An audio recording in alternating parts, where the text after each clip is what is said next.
vocês? Prazer, Fernando Carvalho. Estamos aqui para mais um dia de análise esportiva desse domingão do dia 26 de outubro. Temos aqui o jogo Prime, que é o jogo do El Clássico, Real Madrid e Barcelona. E já vamos analisar deste jogo, falar mais sobre esse jogo do Real Madrid e Barcelona, sem enrolação.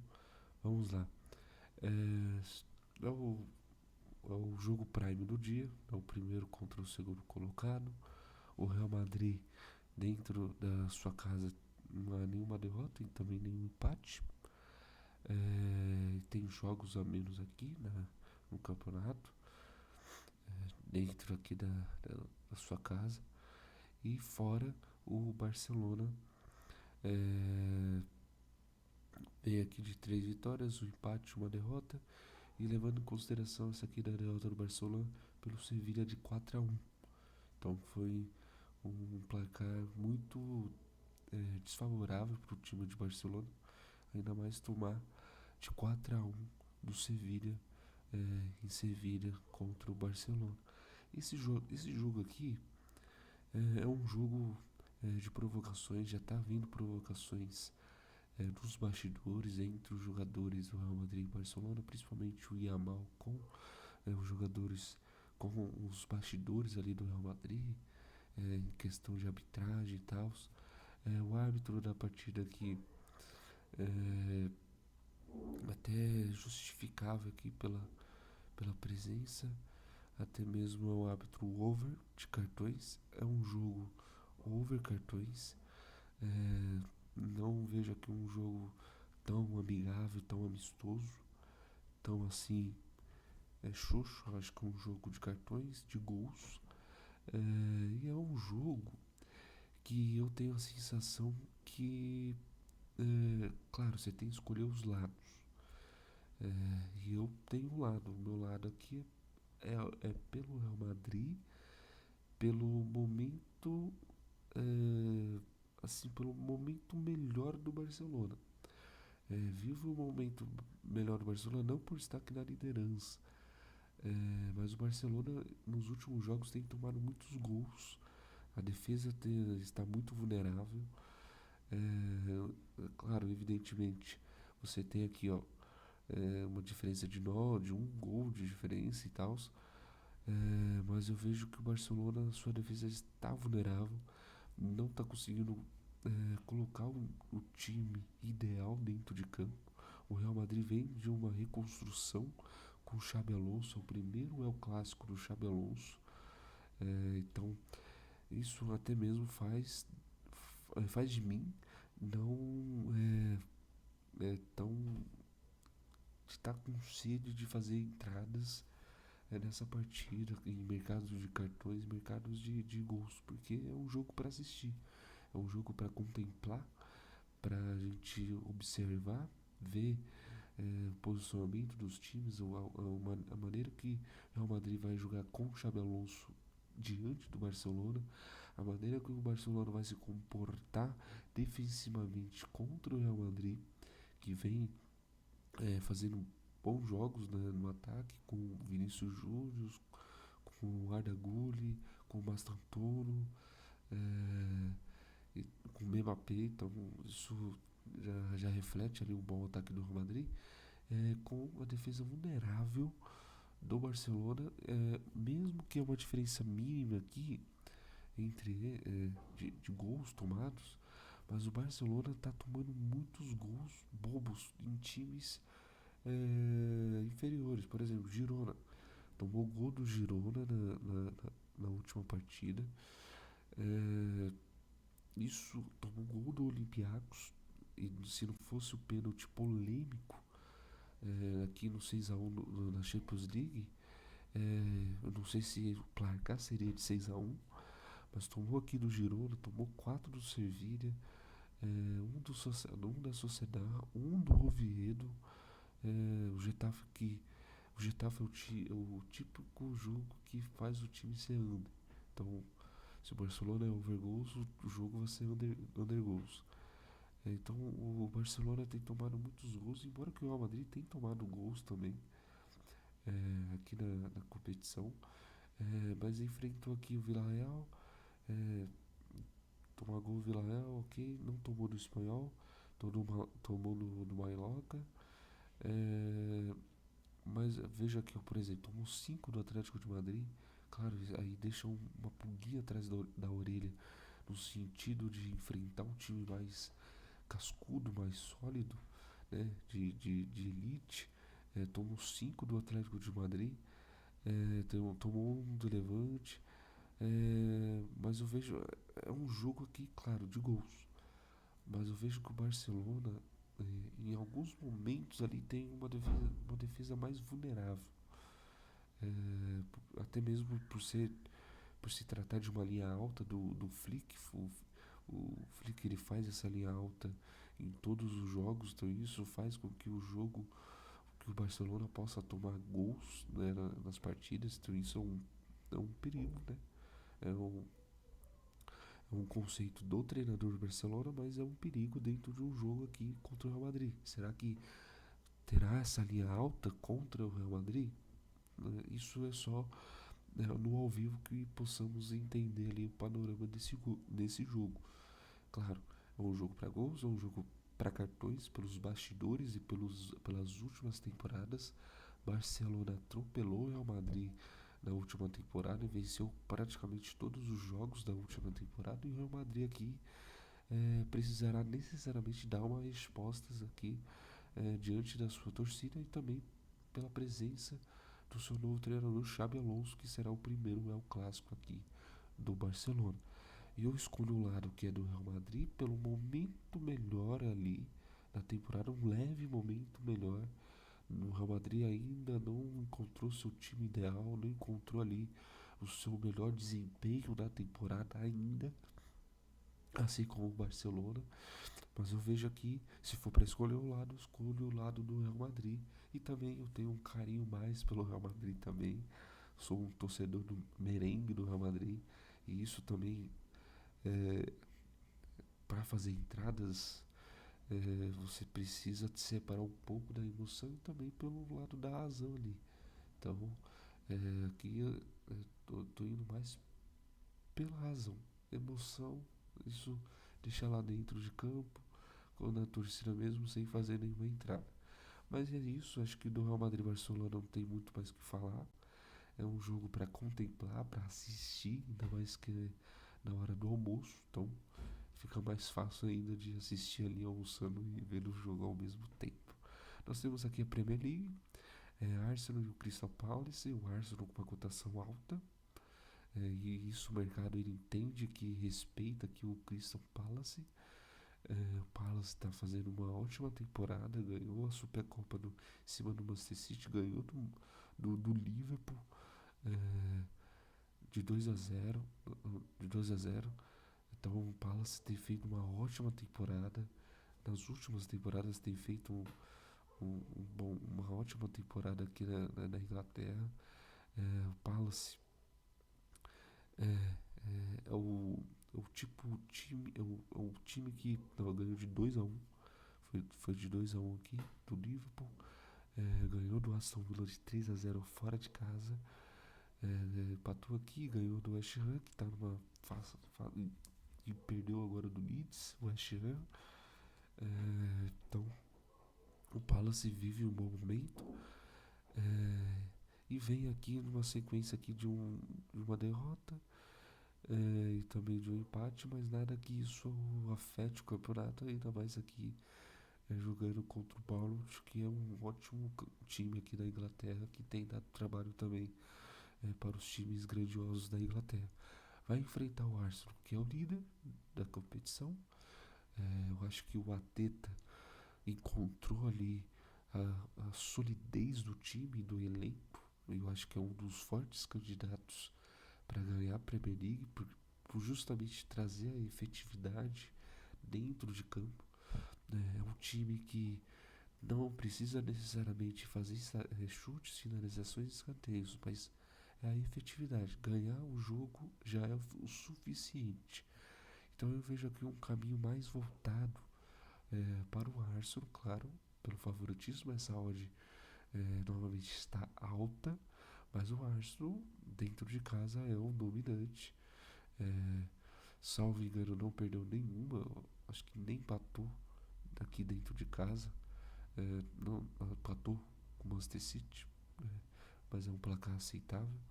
Mas ganhou do West Ham, ganhou do Arsenal sem tomar gols, então isso é muito importante aqui para analisar. Não tomou gols dentro de casa, só tomou do Manchester City e vai enfrentar o Palace que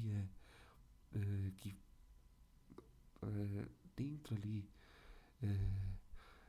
do momento é um time que vai segurar o jogo, que vai jogar na defensiva e vai tentar explorar o contra-ataque. O Arsenal vai ficar ali tocando a bola até conseguir abrir ali o caminho para fazer o gol. E quando fizer o gol, vai criar finalizações e vai criar escanteios.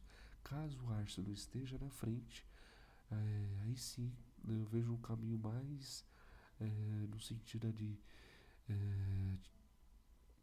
posse de bola do Arsenal, mas eu vejo que o Palace não vai assim necessariamente sair do jogo.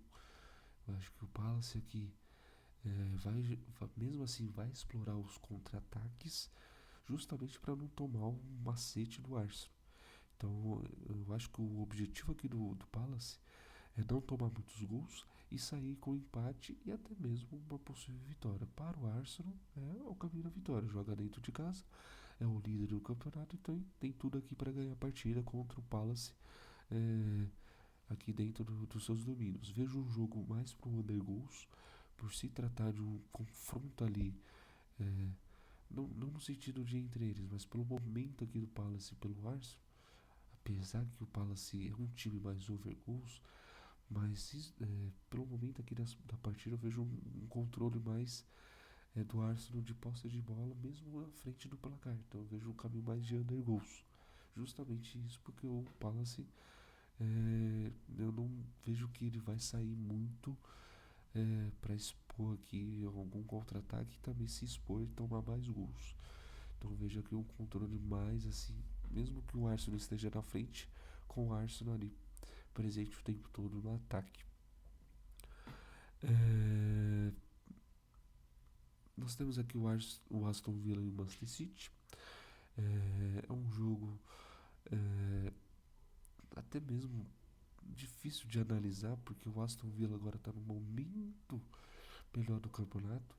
Começou a se recuperar dentro aqui do campeonato inglês. Vai enfrentar o City, que está na segunda colocação. Fora de casa. Fora de casa ganhou duas, empatou uma e perdeu uma. E o Aston Villa dentro de casa não começou bem, mas está se recuperando aqui dentro do campeonato. Vai enfrentar o Manchester City, que a cotação é justa. É, dentro ali do seu lastro do Zumeto possa ter valor, mas é um jogo aqui para analisar no ao vivo o comportamento do Aston Villa do antigo Manchester City, porque o Aston Villa ele tá no momento ali, ele começou mal o campeonato, é, perdeu recentemente aqui da Europa League, mas aqui dentro da Premier League vem de bons resultados, principalmente aqui com essas duas vitórias em casa diante do Burnley e do Fulham. E vem de três vitórias aqui na competição, três vitórias seguidas, principalmente ganhando do Tottenham fora de casa. Então o momento do Aston Villa agora é de uma crescente, de uma evolução dentro do campeonato. Então isso pode afetar aqui a manter a estabilidade ali dentro de campo, até mesmo dando um sufoco, não um sufoco, mas dando trabalho ali para o Manchester City nesse jogo. Vejo valores da cotação justa, mas, mas precisamos ver o comportamento desses dois times no ao vivo. Será que o Aston Villa vai sair mais pro jogo ou não? Ou vai esperar o City vir para contra-atacar? Ou o Aston Villa vai ter a posse de bola para fazer o gol cedo e depois fechar a casinha? Então isso é o momento da partida. Então eu vejo aqui um jogo mais parelho, mas ali no ao vivo, justamente para ter um momento ali de como que será. É um jogo para gols, evidentemente, os dois times são over gols, tanto que o mercado ele já posiciona aqui com uma indicação de 1,5 gols. E claro, um placar de 2-0, independente das equipes, é um jogo mais para gol sim, de 2,5. Eu não vejo um jogo mais truncado. Eu não vejo esse jogo mais truncado. Eu vejo um jogo mais aberto, independente de quem fizer o gol primeiro. Então, mas isso só diante ali do ao vivo mesmo. Já o Bournemouth contra o Forest, o Bournemouth é um favorito aqui, jogando dentro dos seus domínios, uma cotação até que elevada, porque vai enfrentar o Nottingham Forest, que vem de uma vitória muito importante na Europa League diante do Porto, com o seu novo treinador. O Bournemouth em casa, ele sempre dá muito trabalho aos seus adversários, não é à toa que está aqui na quarta colocação, e o Forest está aqui na zona de rebaixamento, mas com um novo comando técnico isso pode mudar ali os ares do time. Mas vai enfrentar o Bournemouth que dentro da sua casa é o dominante, principalmente em finalizações e escanteios do primeiro tempo. Então eu vejo essa cotação é, justa e não de valor por, pelo momento que o Norte Forest tem, pelo seu novo comando técnico. Então isso pode mudar o clima ali dos vestiários. E eu vejo aqui, por exemplo, na conspiração, o Forest ele demitiu no Espírito Santo. Ninguém entendeu a demissão. O presidente demitiu no Espírito Santo, contratou o Postecoglou e ninguém entendeu ali a filosofia desse treinador, tanto que acho que eu vejo que jogadores possam derrubar técnicos, não fica naquele clima, e contratou um técnico ali dentro dos padrões ali do Forest, que é o Cian Dias, que foi o treinador do Everton na última temporada e foi por 10 anos treinador do Burnley. É um carequinha. É, mas eu vejo aqui o Bournemouth como favorito. Jogo para gols. É um jogo de 1,5 gols. Não vejo o jogo under goals, eu vejo o jogo mais para under goals mesmo. Já o jogo aqui do Wolverhampton e do Burnley é um jogo mais. Eu vejo um jogo aqui do Wolverhampton mais truncado. O time do Vitor Pereira. Calma que vai mudar aqui. Calma que tá mudando, a internet tá em manivela aqui. Aos poucos tá indo, pronto, agora foi. O Wolverhampton não começou bem o campeonato, tá na última colocação, vai enfrentar o Burnley que vem da Championship, que tá aqui, é um confronto direto, é um confronto direto, e eu vejo aqui um jogo mais faltoso. O Wolverhampton é um time que desarma muito e comete muitas faltas. Tem um índice ali de 15 faltas por jogo. Então, se tiver em algumas casas uma cotação ali de 9,5, 10 faltas ou 11,5 a favor do Wolverhampton, é uma linha boa para buscar as faltas e até mesmo desarmes também. É um time, o time do Vitor Pereira é um time mais compacto, um time mais fechado. E isso faz com que o jogo fica mais truncado, fica um jogo mais amarrado. Porém, o Wolverhampton ele precisa e necessita muito da vitória. Justamente porque aqui vai jogar em casa diante do Burnley, que é um confronto direto, e precisa necessariamente da vitória. Porém, necessidade de vitória não é vitória. Então eu vejo aqui um jogo mais truncado, mais amarrado, e também o Wolverhampton vai precisar sair justamente porque precisa ganhar uma partida. Precisa mostrar ali dentro diante da sua torcida a sua força dentro de casa, porque é ali onde o Wolverhampton pode tirar ali fazer pontos, né? Fazer vitórias para escapar aqui da zona de rebaixamento Eu não vejo o time do Wolverhampton um time ruim não, para ficar ali na última colocação. Exemplo, até mesmo o time do West Ham, o time do West Ham, o papel, eu vejo o time do Wolverhampton melhor que o time do West Ham.